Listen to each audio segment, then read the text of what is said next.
اس کی خطا یہ تھی کہ ایک روز متوکل نے اپنے بیٹوں معتز اور موید کو دیکھ کر ابن سکیت السلام علیکم سامعین کرام، امید ہے آپ بالکل خیریت سے ہوں گے۔ ہم سب بھی آپ سب کی دعاؤں سے بالکل خیریت سے ہیں۔ پیارے سامعین کرام، تاریخ کے جھروکوں میں آج جو میں آپ کے لیے واقعات لے کے حاضر خدمت ہوئی ہوں وہ ہے حکومت کے لیے متوکل کا قتل، متوکل کے قتل کی رات، قاتلوں کا انجام۔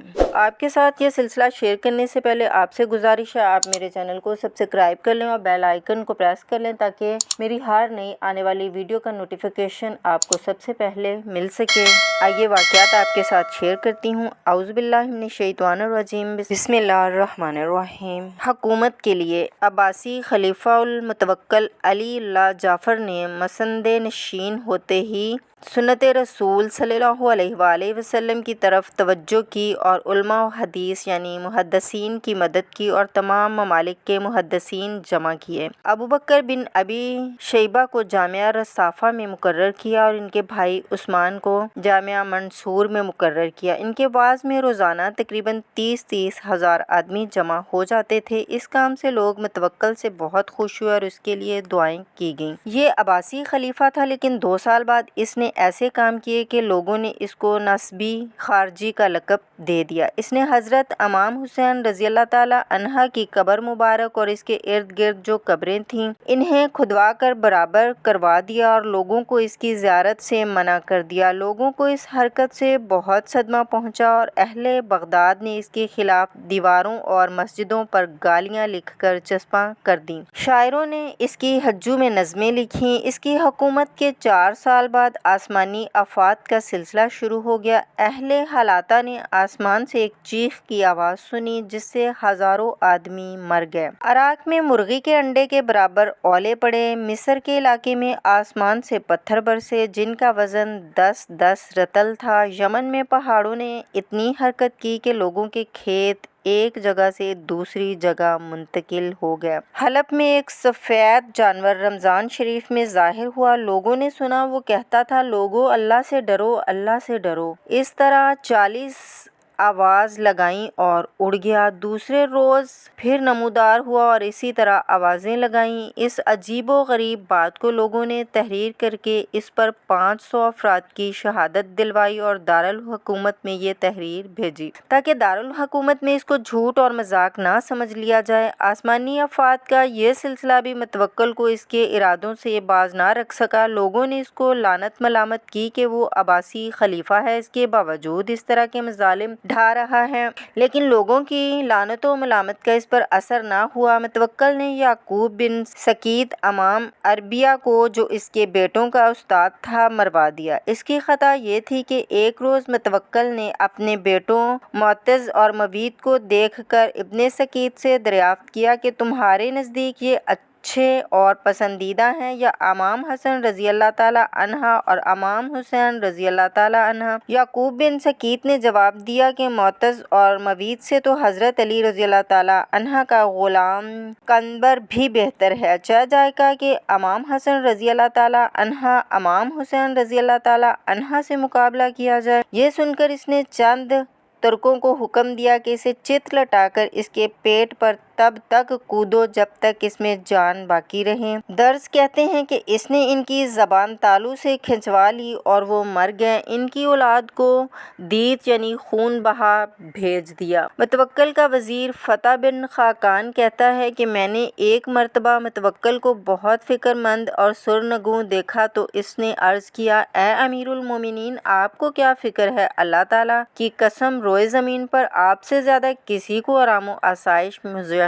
نہیں ہے۔ متوکل نے کہا فتح مجھ سے زیادہ سکون اور آرام میں وہ شخص ہے جس کا ایک کشادہ گھر ہو، ایک نیک اور صالح بیوی ہو اور اس کے ساتھ اس کو روزی کے تمام اسباب بھی میسر ہوں، تو کسی کی کیا مجال کہ ایسے شخص کو کوئی آواز بھی دے سکے۔ علی بن جہم نے لکھا ہے کہ ایک شخص نے متوکل کو ایک کنیز محبوبہ نامی ہدیہ میں دی تھی جس نے طائف میں پرورش پائی تھی اور وہیں علم و ادب حاصل کیا تھا اور اشعار بھی کہا کرتی تھی۔ متوکل اس سے بہت محبت کرتا تھا۔ اتفاق سے کسی امر پر اس سے رنجیدہ ہو گیا اور محل کی تمام عورتوں کو حکم دے دیا کہ اس سے بات نہ کریں۔ ایک دن میں متوکل کے پاس گیا تو مجھ سے کہنے لگا، میں نے آج محبوبہ کو خواب میں دیکھا ہے کہ اس سے میری صلح ہو گئی ہے، آؤ چلیں دیکھیں محبوبہ کیا کر رہی ہے۔ ہم اس کے پاس پہنچے تو وہ سارنگی بجا کر یہ گا رہی تھی، میں سارے محل میں پھرتی ہوں لیکن کوئی ایسا نہیں کہ میں اس سے اپنی شکایت کروں اور نہ کوئی مجھ سے کلام کرتا ہے۔ کیا کوئی شخص ہے جو بادشاہ سے میری سفارش کر سکے کیونکہ اس نے خواب میں مجھ سے صلح کر لی ہے؟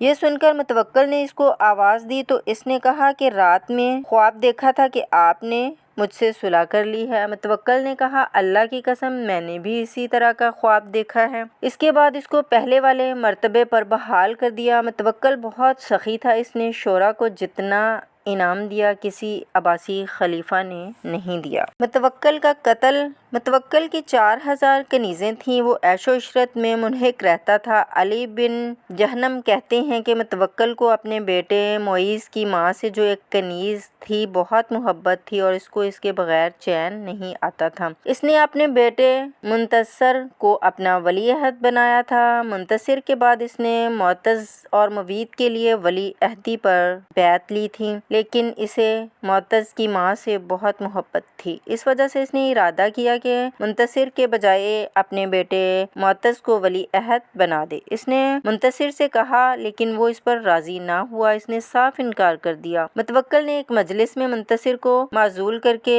معتز کو ولی عہد بنا دیا، جس سے منتصر کی بے عزتی اور اس کے ساتھ عہد شکنی ہوئی۔ ترک تو پہلے ہی متوکل سے ناراض تھے، وہ منتصر کے ساتھ متوکل کے قتل کی سازش میں شریک ہو گئے۔ ایک رات متوکل عیش و عشرت کی محفل سجائے بیٹھا تھا، اچانک 5 آدمی اندر گھس گئے اور متوکل کو اس کے وزیر فتح محمد خاقان کے ساتھ قتل کر دیا۔ حیرت کی بات یہ ہے کہ متوکل اکثر کہا کرتا تھا کہ مجھے فتح بن خاقان سے بہت محبت ہے، میں اس کے بغیر نہیں رہ سکتا، اور یہ مجھ سے جدا ہو گیا تو میری زندگی تلخ ہو جائے گی۔ اللہ تعالیٰ کی قدرت ایسی ہوئی کہ دونوں کو بیک وقت قتل کر دیا گیا۔ متوکل کے قتل کی رات۔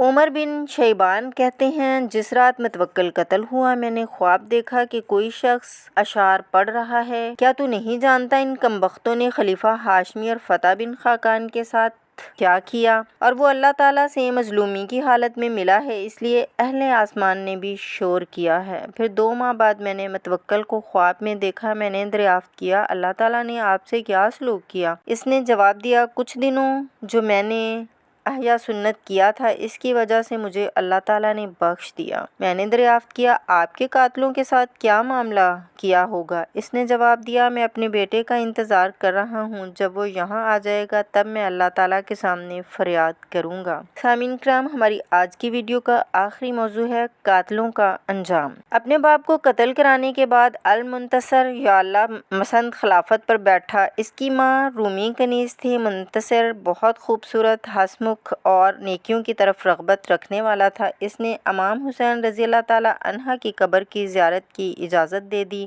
اور علویوں کے ساتھ بہت اچھا سلوک کیا۔ اس نے اپنے بھائیوں معتز اور موید کو ولی عہد سے معزول کر دیا، ساتھ ہی اس نے ترکوں کو برا بھلا کہنا شروع کر دیا اور اپنے باپ کے قاتل کا الزام ان پر لگایا۔ حالانکہ ان کے ساتھ شریک تھا، اس نے ترکوں کو سخت سزائیں دی۔ ترک اس سے عاجز آ گیا، چونکہ یہ بہت عقل مند تھا۔ اس بنا پر ترکوں نے اس کے طبیب کو 30,000 دینار رشوت کے بھیجے۔ طبیب نے زہر آلود نشتر سے اس کی فصد کھول دی، پھر طبیب بھی مر گیا۔ بعض کا خیال ہے کہ اسے امرود میں زہر دیا گیا۔ منتصر پر جب نزا کی کیفیت طاری ہوئی تو اپنی ماں سے کہنے لگا، اے میری ماں، مجھ سے دین و دنیا دونوں جاتے رہے، میں اپنے باپ کی موت کا باعث ہوا اور میں بھی جانے میں جلدی کر رہا ہوں۔ منتصر 6 ماہ سے بھی کم خلافت کر کے انتقال کر گیا۔ اس وقت اس کی عمر 26 سال تھی۔ کہتے ہیں کہ ایک دن اس نے اپنے باپ کے خزانے میں سے ایک قالین نکلوا کر مجلس میں بچھوایا۔ اس قالین کے درمیان میں ایک دائرہ بنا ہوا تھا جس میں ایک سوار کی صورت بنی ہوئی تھی اور اس کے سر پر تاج رکھا ہوا تھا اور اس دائرے کے گرد فارسی میں کچھ لکھا ہوا تھا۔ اس نے ایک فارسی جاننے والے کو بلا کر اس کا مطلب دریافت کیا۔ فارسی خواہاں اسے پڑھ کر چپ ہو گیا۔ منتصر نے پوچھا، یہ کیا لکھا ہے؟ اس نے جواب دیا، یہ لکھا ہے کہ میں شیروا بن کسرا بن ہرمز ہوں۔ میں نے اپنے باپ کو قتل کیا تھا مگر مجھے 6 مہینے سے زیادہ حکومت کرنا نصیب نہ ہوا۔ یہ سن کر منتصر کا رنگ فاق ہو گیا۔ اس نے اسی وقت اس قالین کو جلا دینے کا حکم دیا۔ کہتے ہیں کہ کس قدر حیرت کی بات ہے کہ خاندان کسرا میں جو قابض بادشاہ شیروا گزرا ہے، اس نے اپنے باپ کو قتل کیا اور 6 ماہ تک زندہ رہ سکا۔ اسی طرح بنو عباس میں منتصر خالص خلیفہ ہوا ہے۔ اس نے بھی اپنے باپ کو قتل کر دیا اور 6 مہینے سے زیادہ زندہ نہ رہ سکا۔ سامعین کرام، یقیناً آج کے موضوع آپ کو پسند آئے ہوں گے تو اپنے دوستوں کے ساتھ بھی شیئر کیجیے گا اور کمنٹس میں لازمی اپنی رائے کا اظہار کیجیے گا۔ اجازت دیں، ملتے ہیں کسی اور ویڈیو میں کسی اور واقعے کے ساتھ۔ نیک تمنائیں آپ سب کے لیے، دعاؤں میں یاد رکھیے گا۔ اللہ حافظ۔